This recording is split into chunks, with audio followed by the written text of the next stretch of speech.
وكفى بالموت الواعظة.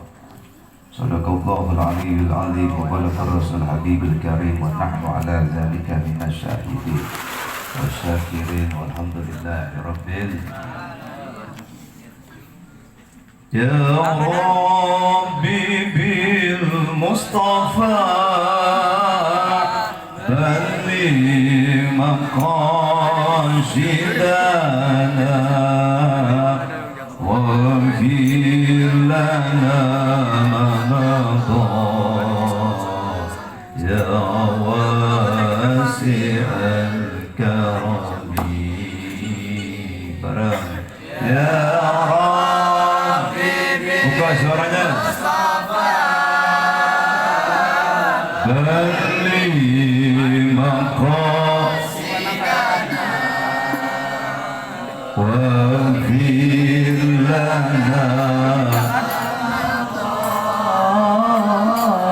ya wasi'al karami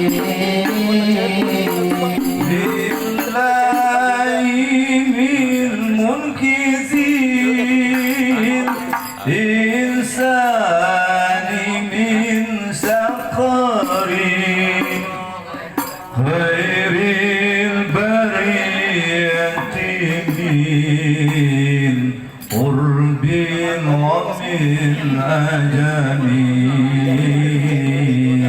ya Rabbi bil Mustafa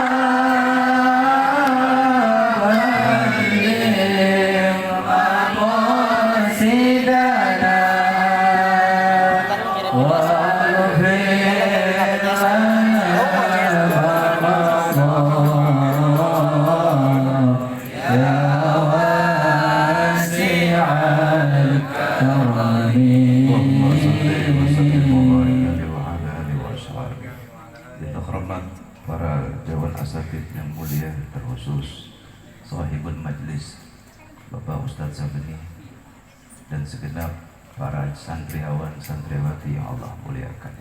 Karena waktunya agak sedikit mepet, sekitar 15 sampai 20 menit. Mudah-mudahan apa yang akan kita sampaikan ada manfaat bagi kita semuanya, khusus buat saya pribadi. Sambil santai, yang penting diperhatikan sejenak. Boleh merekam sambil ngemil silakan. Saya cerita dikit ya. Saya cerita sebelum pembahasan kaitan tentang haul. Jadi ada sekelompok dokter, Neng. Siapa, Neng? Kelompok dokter. Dokter ini kan punya masing-masing spesialis mereka, betul nggak? Ada dokter spesialis THT, ada dokter spesialis paru-paru, jantung, ya, hati. Bahkan ada di antara mereka dokter spesialis kelamin. Satu ketika nih, tiba saatnya di antara komunitas para dokter ini ada yang wafat nih. Ada yang apa nih? Ada yang wafat. Dek, ada yang apa? Ada yang wafat. Ini dokter salah satu mereka wafat. Nah kebetulan yang meninggal, yang wafat ini dokter spesialis hati. Maka kuburan masih dalam keadaan basah, masih tanahnya merah. Orang lain sudah pada balik dari kuburan, tinggal satu yang nemenin temannya, salah satu yang ikut komunitas para dokter itu. Dokter nangis luar biasa. Luar biasa sedihnya karena teman dekatnya dipanggil oleh Allah lebih awal. Dihampiri oleh seorang ustaz. Bapak, kenapa Bapak sedih sekali? Kata ini dokter. Jelas sedih Ustaz, masa saya enggak sedih? Teman dekat saya wafat, masa saya enggak sedih? Emang kenapa?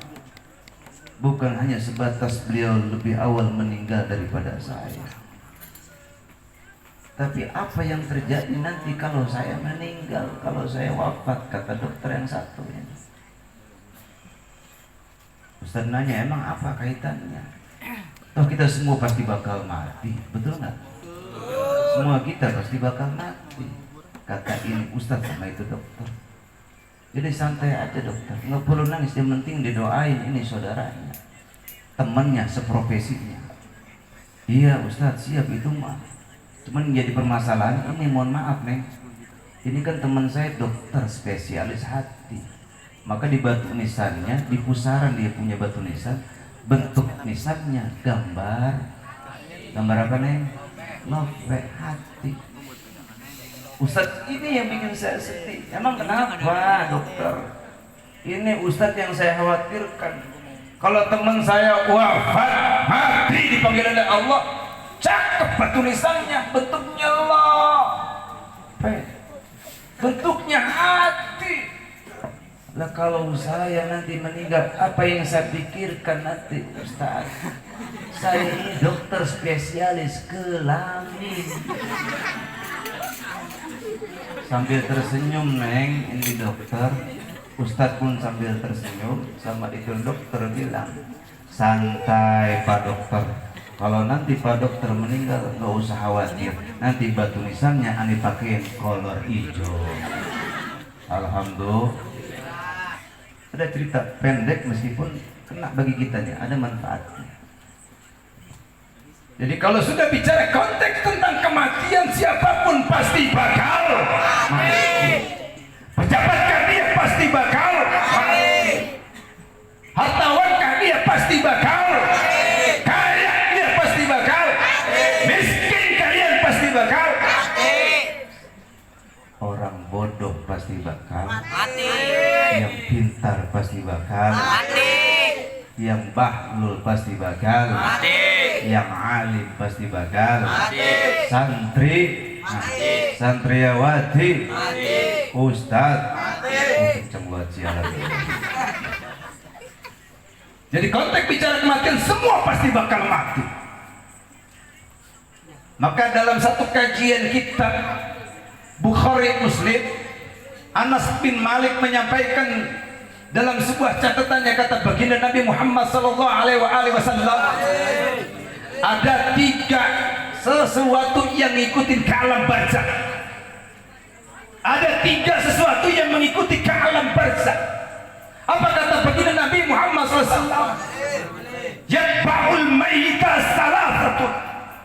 Yang ikutin ke mayit ke alam barzakh ada 3. Mana itu diantaranya? Fayarji'u tsani fayabqal wahid. Yang 2 kembali, yang 1 akan tetap di alam barzakh. Mana 2 yang bakal balik? Yang pertama adalah ahluhu, keluarganya. Benar kagak? Ini kalau ada yang meninggal di antara keluarga kita suka nganterin ke alam barzakh enggak? Ke pemakaman nganterin enggak? Nganterin kagak? Nganterin. Itu ndak Haji, saya ingat, mohon maaf, ketika di Mandailing Natal nih, saya mohon maaf nih, waktu belum ngaji sama Kiai, ternyata mohon maaf, di daerah sana buimnya luar biasa, ndak Haji. Jadi kalau ada yang meninggal, Kiai Malumuddin, itu anak muda semua rata-rata masyarakat nganterin ke alam barzakh, ke pemakaman Pak. Bahkan di antara mereka anak muda ada yang bawa kerikil-kerikil, Kiai, bawa kerikil batu. Apa itu manfaatnya batu kerikil di bawah pemakaman? Ternyata ketika kita perhatikan, kuburan sudah rapi, ditaruhin di atas kerikil-kerikil batuan. Dalam satu kajian kitab Sabilah Muhtadin, salah satu fadilah dan keutamaan batu kerikil yang ditaruh di atas kuburan, bahkan ditanamin tumbuh-tumbuhan yang ada di alam barzakh, ditanamin, ditancapin tuh di kepalanya, biasa yang almarhum itu, insya Allah jadi meringankan beban dosa bagi almarhum. Amin. Ya Allah ya Rabbal. Makanya keluarga gak ada yang nemenin kita. Neng, mohon maaf, di kuburan gak ada yang nemenin kita. Kalau hari ini anak muda ganteng-ganteng ngucapin pernyataan hati dia, Neng, I love you forever, bahasanya. Saya cinta sama Neng sehidup semati. Bohong, jangan percaya. Singkat cerita, ente nikah berdua. Pada saatnya ente mati yang perempuan, malam pertama sedih wajar, kedua sedih sampai malam 7 hari. Pas sudah selesai malam ke-8, Neng, itu suamimu di kamar sendirian girang-girang. Alhamdulillah besok aku bisa kawin lagi. Laki-laki. Makanya nggak ada yang nemenin kita ke alam barzah. Itu keluarga sama. Kalau bapaknya mati, ibunya nemenin kagak? Jawab. Kalau bapaknya wafat, anaknya nemenin kagak? Kalau kakaknya wafat, cucunya nemenin kagak? Kalau ibunya wafat, putranya yang nemenin kagak? Balik semuanya. Yang kedua yang balik apa? Wa maluhu, hartanya. Makanya kita sebagai anak Adam tergantung bagaimana kita. Pertama keluarga. Keluarga itu bisa memberikan sumbangsi manfaat yang sangat luar biasa. Termasuk kehadiran kita nanti di hadirat Allah Subhanahu wa taala. Mana itu anak? Kayak Bang Rian. Alhamdulillah sekarang sudah nambah umurnya 12 tahun. Ya, 12 atau 17? Masa 12 tahun udah kumisan? 17 tahun. Insyaallah yang bersangkutan panjang umur, sehat walafiat, jadi anak yang saleh yang bisa memberikan sumbangsi kedua orang tuanya dari dunia sampai akhirat. Amin. Ya Allah ya Rabbal. Harta balik semuanya. Oke. Masa ya. Harta enggak disimpan di dalam kubur. Makanya orang kaya yang paling bagus, kalian pejabat yang punya jabatan yang paling bagus, ketika jabatan kalian, harta kalian dijadikan sarana untuk bekal kepada Allah Subhanahu wa taala. Benar? Benar kagak? Orang kaya yang paling bagus manfaatin hartanya buat jalan kepada Allah. Betul? Jadilah pejabat, manfaatin jabatannya untuk ngidupin gerakan-gerakan Islam. Betul kagak? Tidak akan dibawa kekayaan kita, tidak akan dibawa jabatan kita. Sehebat apapun kita punya jabatan, sebanyak apapun kita punya harta, tidak akan pernah dibawa alam barzakh. Subhanallah, tabarakallah. Maka saatnya tiba kekayaan itu nanti di hadapan Allah akan ditanyakan, dari mana kau dapatkan itu harta, lalu kau kemanakan itu harta. Mukmin yang cerdas, kata baginda Nabi Muhammad sallallahu alaihi wasallam. Sahabat bertanya, ya Rasulullah, ayyul mu'min ajaz? Ya Rasulullah, siapa sih mukmin yang cerdas itu? Apakah mereka yang punya titel pendidikan tinggi? Bukan. Yang kaya? Bukan. Yang jabatan tinggi? Bukan. Presiden? Belum. Bukan.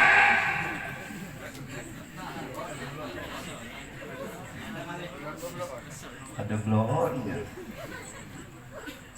Siapapun pejabatnya, kalau bloon sama aja bohong, betul.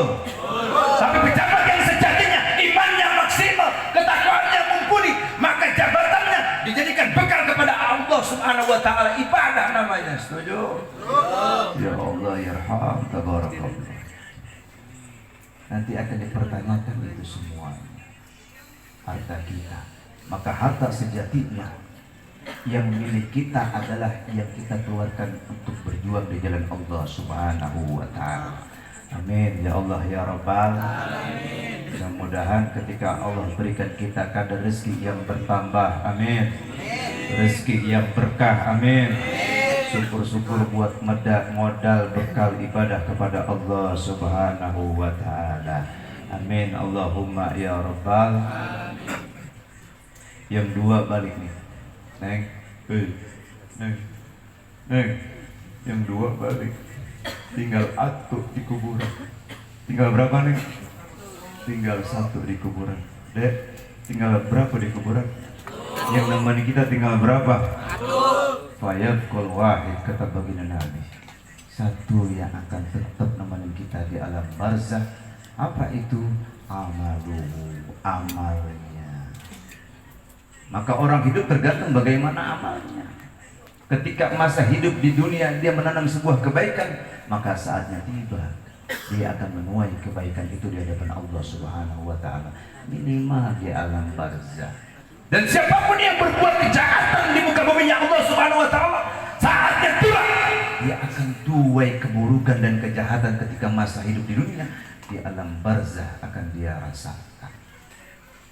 Maka salah satu modal untuk bertemu kepada Allah Azza wa Jalla tiada lain tiada bukan diperbaiki semua amal ibadah kita. Amin. Ya Allah ya Rabbal alamin. Bu, ada ibu-ibu di sana. Semuanya coba jawab, pengen gak ketemu sama Allah?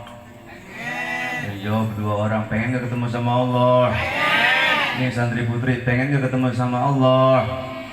Santri putri mau gak ketemu sama Allah? Semua kita pengen ketemu Allah Subhanahu wa ta'ala. Bahkan yang non-muslim sekalipun pengen ketemu Allah Subhanahu wa ta'ala. Mana modalnya? Di penghujung surat Al-Kahfi komentar Allah sangat jelas. Apa kata Allah di Al-Qur'an? Faman kana yarju liqa'a rabbih falyamal 'amalan shalihan.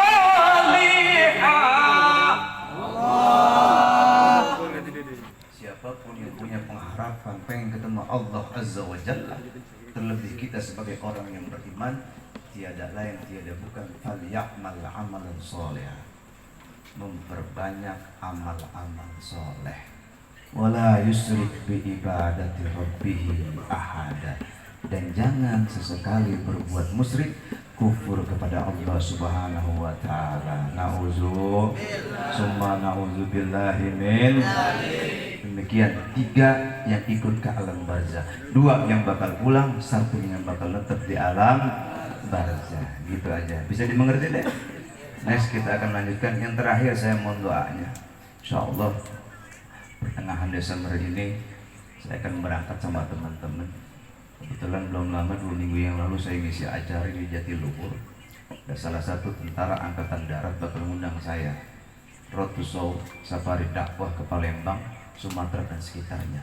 Terakhir awal Januari saya bakal berangkat ke negeri jiran Malaysia. Insya Allah doain neng biar saya panjang umur, doain biar saya sehat walafiat, besok Roadshow Safari Dakwah biar berjalan dengan lancar, amin. Yang terakhir puncaknya di negeri jiran Malaysia. Di mana deh? Di Malaysia. Kebetulan tahu Perdana Menteri Mahathir Muhammad, mantan tahu kagak nih? Yang tahu nggak nih Mahathir Muhammad? Salah satu mantan Perdana Menteri Negeri Malaysia. Beliau mengadakan tasyakuran akbar, Puan Adi. Nah kita satu rombongan, saya sama teman-teman di salah satu komunitas para pendakwah akan berangkat ke negeri jiran Malaysia dalam rangka menghadiri undangan tasyakuran cucunya siapa? Mahathir Muhammad. Dalam rangka apa deh? Syukuran hitanan. Syukuran apa deh? Hitanan. Jadi Mahathir Muhammad punya cucu kembar, nanti saya yang ceramah. Syukurannya dalam rangka nyunatin Upin Ipin. Terima kasih. Assalamualaikum warahmatullahi wabarakatuh. Waalaikumsalam warahmatullahi wabarakatuh. Demikianlah tadi nasihat